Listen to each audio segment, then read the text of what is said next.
Who are you? Weihnachtsmann.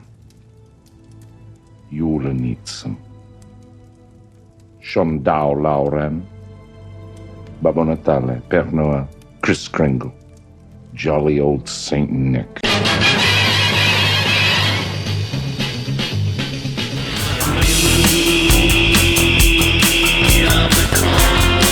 are the Cult Lords.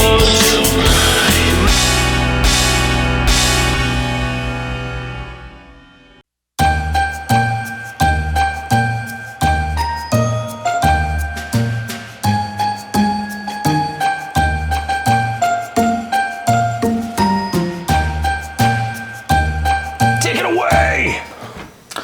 Welcome back in, Cult Lords fans. Here to do another movie review for you.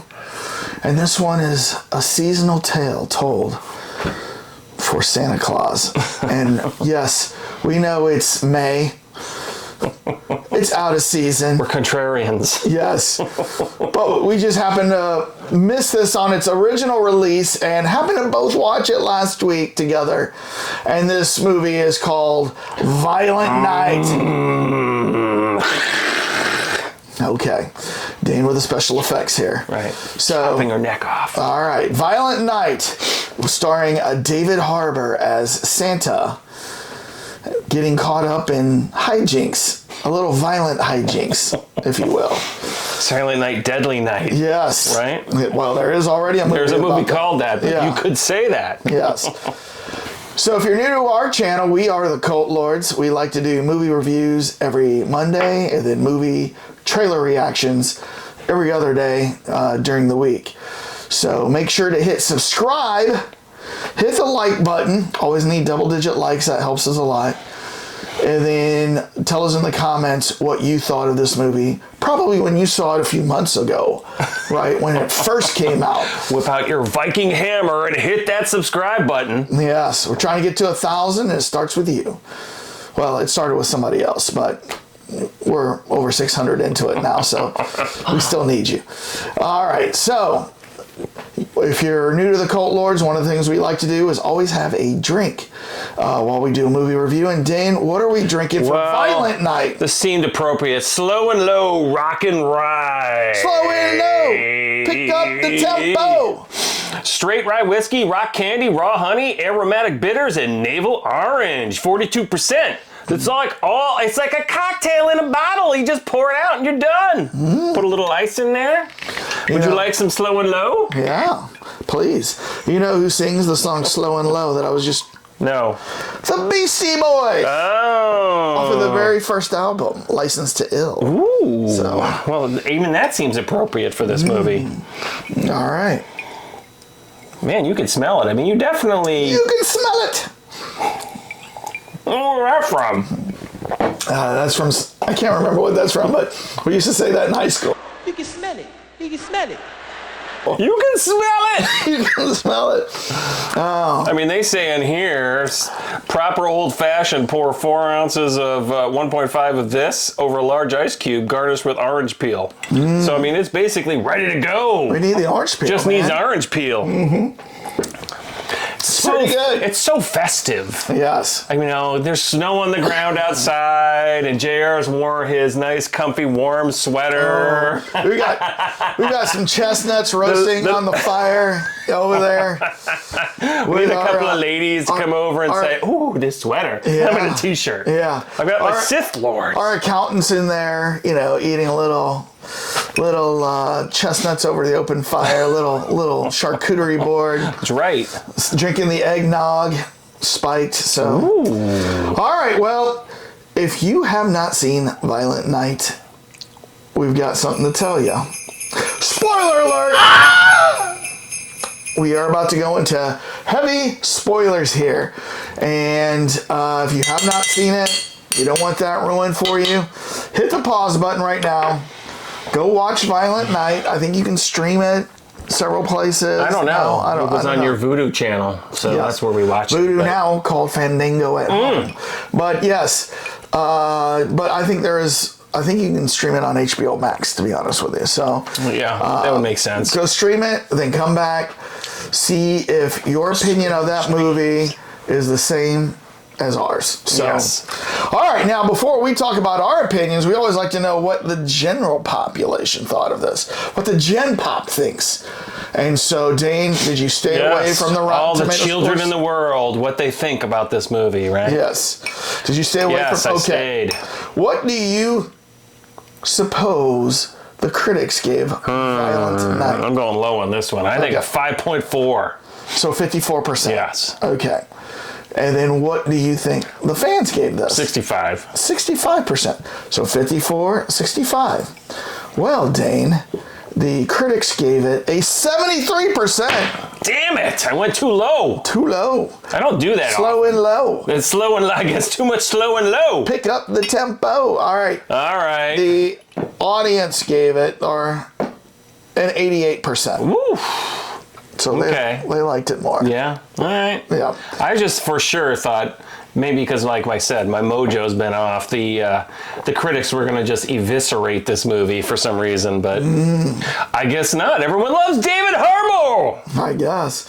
All right. Well, it doesn't really matter what these scores say. It matters what the Cult Lords think. And our scores have been provided to us by our accounting firm, Deloitte & Douche, cooking the books for us for over the past few years, since 2001, taking care of Mall Santa's books for ages Making now. sure all us 1%ers get our presents under our trees. That's right. No matter what. All right, so let's see what we think. On the count of three, Dane. Oh. 1, 2, 3. Santa Sleigh, 8.7. Berserk Santa deserves better. Berserker Santa, 7.8. Oh, I went a little low. you did. This is very rare. Slow and Look at low. we're exact opposites. Slow and low for you, man. Slow and low. All right. 1, 2, 3. So I guess I liked it more than you did. Yeah. I thought it was really funny. It was funny. It was entertaining and everything. I don't know. I think it was more of like a story standpoint and how we've kind of seen this a little bit before. You had Bad Santa before. You've had You didn't have Santa doing this, though. Well, I mean, We were- except in that Silent were- Night, Deadly Night. But then that wasn't a comedy. That was a horror. Right. That was somebody dressed up as Santa killing people. Right.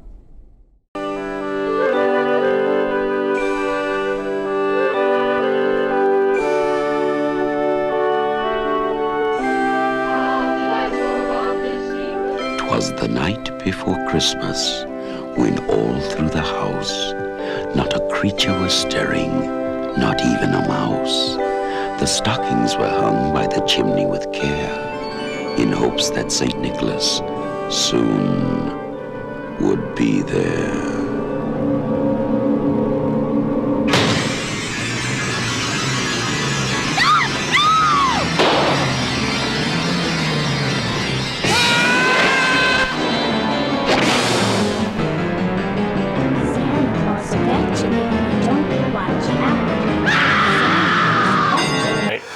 So this was different. This was actual Santa killing people, not because he wanted to, but because he had to. Yeah. And I thought it was very well written. And there was times where you and I watched it, and there was some violent moments or whatever that we were both a little stunned at how far it went with the violence. Oh, yeah. You know what I mean? For this. Right. Because at one moment, he's crushing heads and it's bloody. And then you got this little girl going, "Oh, Santa." Right. I was a warrior, a raider, thief. Somebody got in my way. Me and Skull Crusher. Who's Skull Crusher? Skull Crusher's my hammer. I'm so glad you're here. I think it was all came down to execution. I thought it was executed very The well. tone jumped around. Well, we're basically critic and audience. on Rotten Tomato audience there. Yeah. Almost exactly, to tell you, actually, I'm ahead of those guys. Yeah. The critics with 73. Yeah. But I mean, I just thought that, when it's like they started it kind of the way Bad Santa started. I mean, Yeah. and Bad Santa, I will say, started better. if you remember what happened with Billy Bob, and then he goes out in the car, and she's like, Santa. I'm going to skip some of the language. But, but he starts off at a bar, right? Hits on a girl. Did you notice, by the way, he's in England at that bar? Do you remember? Because it was like an Irish pub. I mean, it was an Irish pub or something. Yeah. But it was the bartender and the other person had like British accents. It was very subtle. Does that make it? No, I just thought, I thought that was cool because you don't pick on it. He wasn't like right there. He was like on the other side of the world. Well, so it is Christmas there first. Yeah. Before here, there was some nice touches. I will say that. I mean, I agree. I did think it was interesting to see Santa going full over the top with the violence.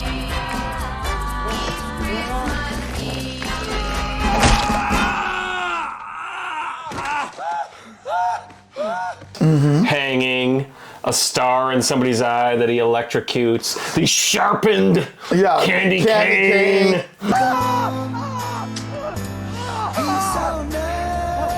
Suck on this. To the right, and then the beauty of it would be using his magic of the chin or the nose up the chimney, and that was like well, that was interesting. I never thought about that. If somebody was on Santa when he went up the chimney, they'd be ripped apart. Probably, yeah. None of you still believe.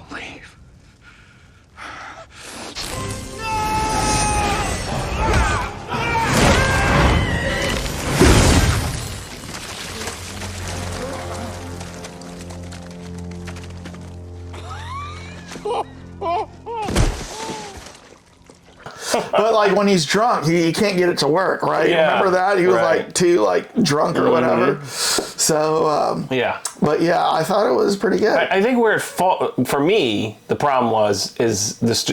I don't know. It's like the girlish, the little kids, the family that were all like By the way, did you know who the mom where she's from? You should recognize her. The mom? The mom of the main girl. Of the girl? No. She was in Cop Shop. She was the cop in Cop Shop. Oh, the one that police station. Yeah. So, I mean, that was like, oh, okay. You know, they brought her in to do that thing, but they didn't really use her. She was just like, oh, I'm the mom. I mean, it would have been more interesting if like some of them had interacted a little bit more. But and then who was it that we all of a sudden remember we were debating? Like, is that who we think it is? Well, so originally, back in voice. Yeah, the grandmother. The owner of the house. At first when I heard that voice, I was like, oh, is that Carrie Fisher? Like before she died? You know what I mean? And then when she turned, I go, no, that's not Carrie Fisher. Then it took me a second because we were both trying to figure it out. Then I went, that's Beverly D'Angelo, right? Little Gertrude. And how was my favorite granddaughter? Everybody calls me Trudy now. Trudy. Well, that makes her sound like a whore. Okay. From Christmas Vacation and the Vacation. Clark. Yeah, Clark. Man, her voice has gotten deep, hasn't it? I don't know if she was doing that on purpose. I mean, she always had a deep voice, but it's like... That's a smoker voice. That's definitely a smoker's voice. Yes, Clark. Yeah. I mean, and I actually think that would have been a better ending if she had hooked up with Santa. Because I think Santa would have enjoyed a more mature woman like her. I mean, especially, they've established, so that was the one thing that was clever in the movie too, was that they established that he was some kind of Viking. Dark Lord or whatever you want to call it. Right. Which I would assume was like the 1100s or something like that. I mean, based on the time. Somewhere around 1100s, 1200s, something like that. And did you know who is actually in this movie from the show Vikings? Because you watched that show, didn't you? I did. I can't tell you who. Andre Erickson. Andre Erickson. He was Gingerbread. Oh, okay. The guy with the beard. Yeah. Okay.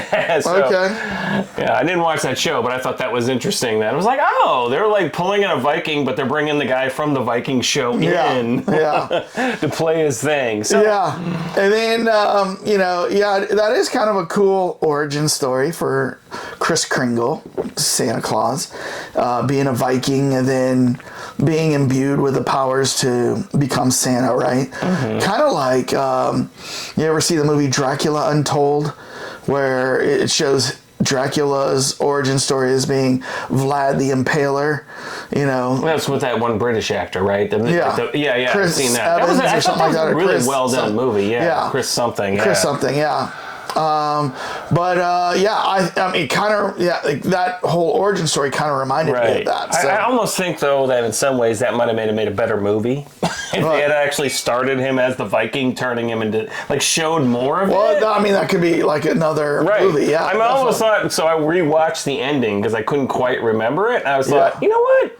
I actually want to see the next movie if they want to do another one, because of all this that you've discovered. It's like the kickoff of him taking off from after he died, right, and then he comes back with everyone, I believe in you. That was a little too earnest, but I thought, I would like to see where this goes. Yeah. And they didn't do it. Yeah, I would have liked to have seen, Mrs. Claus. Like, is there a Mrs. Claus? You never find that out. They started him just drunk at a bar, and the guy's like, oh, you having a tough time? He's like, I'm on a break. I'm in between my shifts. What did you think of John Leguizamo in this as the villain?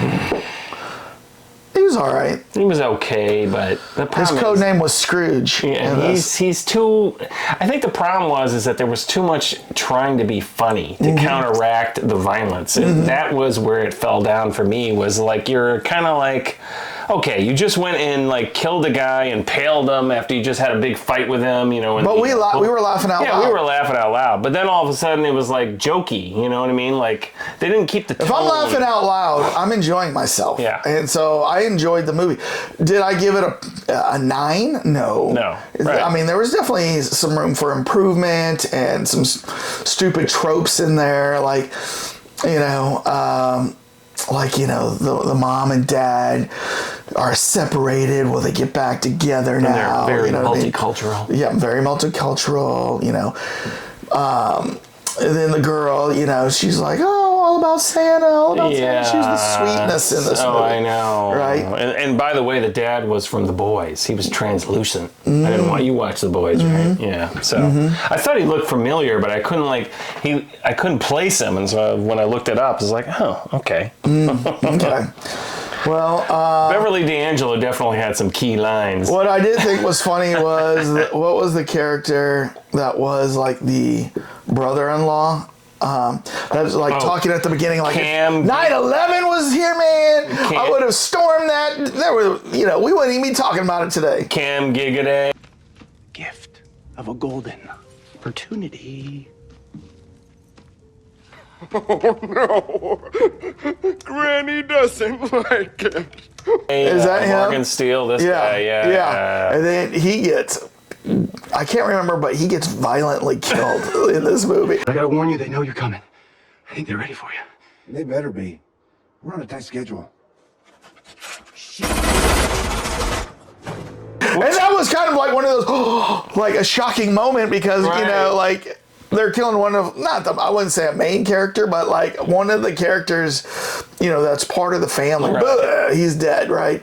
And his wife, Edie Patterson, who plays Alva. I've seen her in other things. She plays weird characters. Oh, I didn't know her enough to place her, so I didn't look her up. In something else where she was the weird one in Vice Principals. She was also in Knives Out. What was she in Knives Out? Was she one of the group that went there, I guess? I don't know. But if you ever see the movie... she was in Kung Fu? If you ever see the movie... or the TV show Vice Principals, she was like a weirdo in that. So.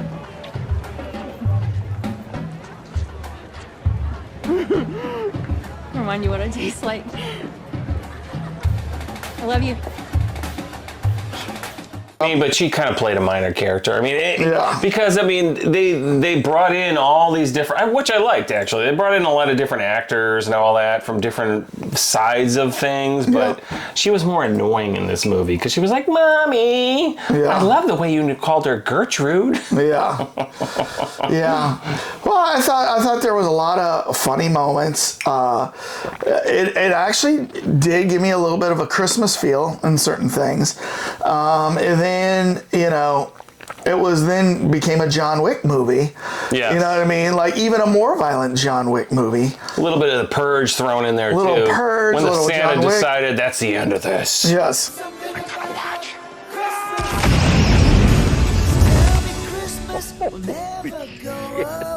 I'm bringing ho ho ho.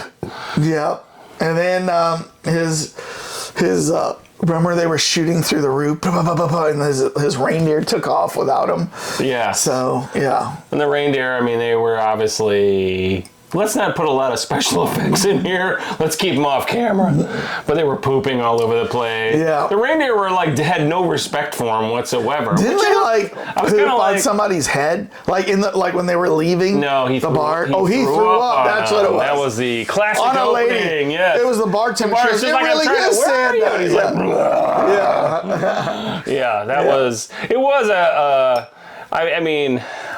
I just thought they could have done things a little bit differently and executed things better. I mean, because the tone, it just went back and forth. They were like, funny, and then you're getting bloody murder. Funny, then you're getting bloody murder. But see, that's what you're going to have in this. I mean, you're either going to have a movie that's totally funny and not violent, or you're going to have a totally violent movie without any humor. So if you're going to balance that, you're going to have the roller coaster ebbs and flows of that. And that's what I liked about it, right? Because one moment I'm laughing and the other moment I'm like, oh my God, the way that guy just died, it was like crazy. You know what I mean? Yeah, they definitely played a lot of Christmas songs in the killing scenes. Oh yeah.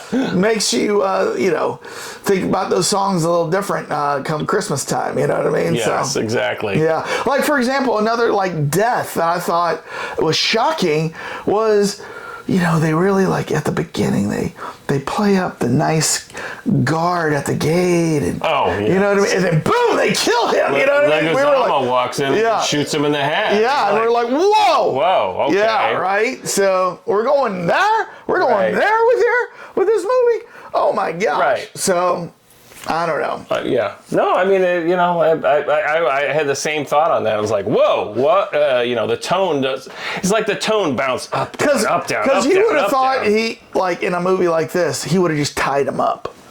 Yeah, right. You would have thought that. And then maybe that's where I thought maybe John Leguizamo was not cast correctly for this, because he's kind of playing it like a little bit of a jokey, swarmy character, and it's like maybe you needed that's to who get John somebody. Leguizamo is. Exactly, I know. Maybe they needed to get somebody a little bit more, serious. They had that other character who, ironically, in the very end, the Beverly Angelo character shoots him in the head.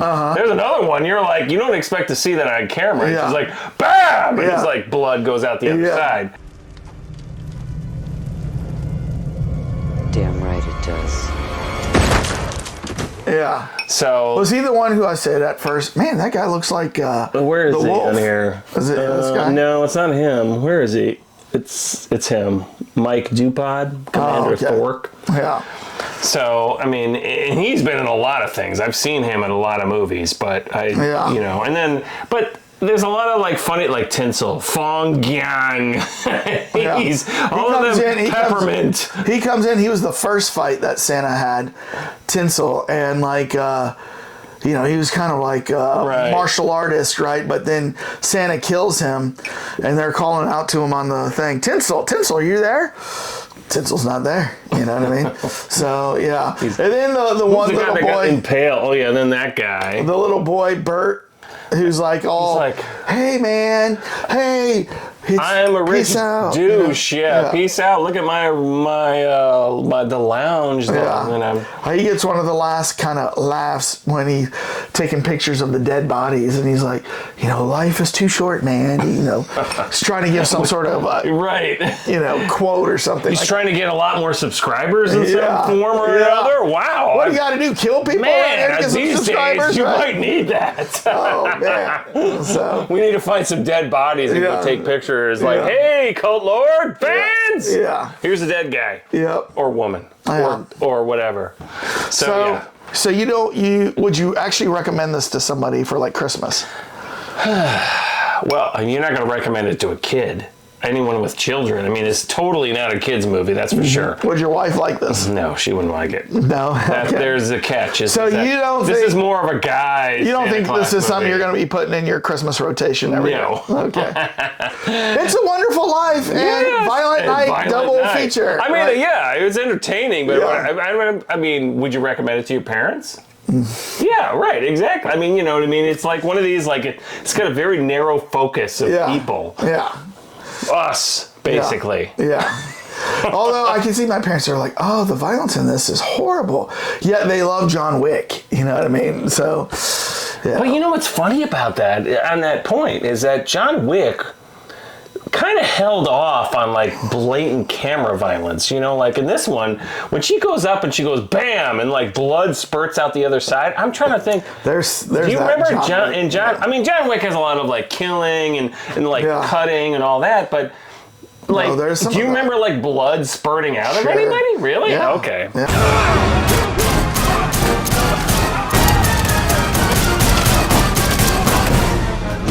Kind of enjoyed that. Maybe I'm just forgetting. But the thing is this, you're numb to it because that's what John Wick is. You're starting off this movie with all these laughs. You start off with this little girl who's, wanting to have special Christmas with her parents.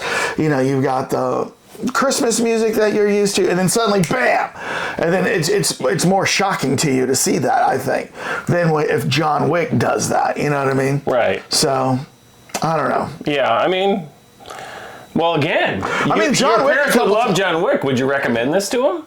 I said no. Oh yeah. Well, I mean, but that's interesting. What's different between these two movies? Well, I don't think they would like the comedy mixed with the violence. Okay. You know what I mean? Yeah. John Wick's straight. Yeah. Yeah. There's a reason why John Wick is an assassin, and John Wick was wronged, and his dog was killed, and all this stuff. There's reasons for seeing Santa Claus kill people like this. You know what I mean? They're not going to do mixed with jingle bells. Yes.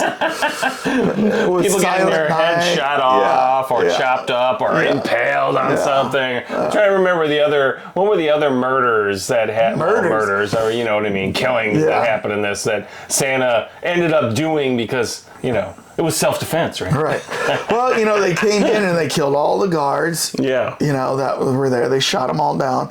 Then they were chasing people through the hallway, like, violently. But ultimately, they were there to get money. Yeah. We're missing the whole point. Yeah. I mean, it was like this super advanced safe.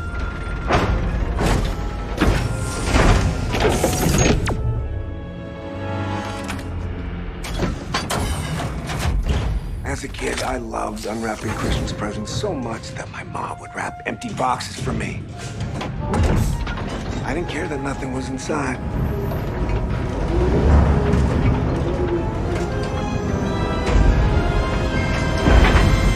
And then they find out there's no money in there, and then they have to go up, and I forgot this part. Where was the money that was supposed to be in the safe? I can't remember. The money's hidden inside.